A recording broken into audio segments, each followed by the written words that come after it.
justice. We want justice.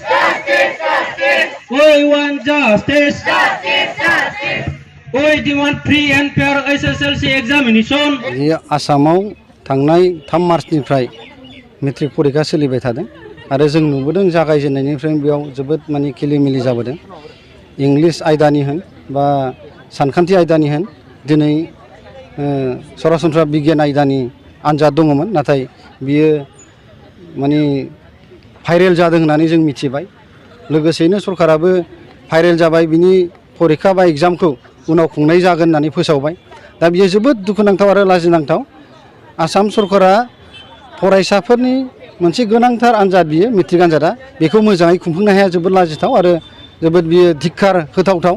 जोङो दुलाराय बर' फरायसा आफादनिफ्राय बे खामानिखौ जोङो धिक्कार होयो आरो गोख्रों रावजों जों सोंखारियो जाहाथे बेबायदि फरायसाफोरनि जिउखौ लानानै जाहाथे सरकारा खेला खालामा बा खेला गेलेया।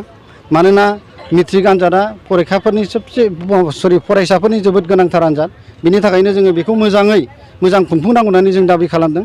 लोगोसेनो जोङो आसामनि सोलोंथाइ मन्थ्रि मानगोनां रनज पेगु बिथाङा मेट्रिक आनजाद खुंनायाव आबुङै फेलें जादों। बेनिखायनो बिथाङा गावनि बिबान बा जि मिनिस्टारशिप बेखौ एंख्लायनांगौ, नङाबा बिथाङा गावनि गोरोन्थिखौ सिमान लानांगौ। लोगोसेनो जोङो बे खामानिनि थाखाय बा बे खामानिखौ आसाम सरकारनि आसामनि मानगोनां गिबि मन्थ्रि जोंहा डक्टर हिमन्त बिश्व शर्मा बिथाङा जाहाथे हस्तक्षेप खालामनानै बेखौ बे आनजादखौ मोजाङै खुंफुङो जोङो दाबि खालामो।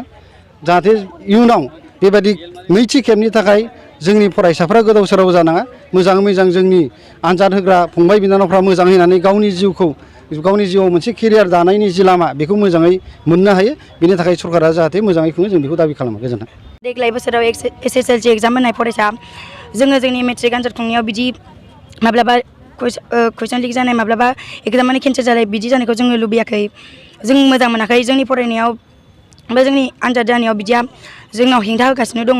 बिनि थाखाय जोङो जोंनि सोलोंथाइ मन्थ्रिफोरनिसिम जोङो खावलायोदि जोंनि एग्जामा एबारनिफ्राय जाहाथे बिदि लिक जाया, कुइसन पेपारा जाहाथे आउट जाया, बेनि थाखाय जोङो गाहाय मन्थ्रिनिसिम गुरै खावलायनाय थाबाय।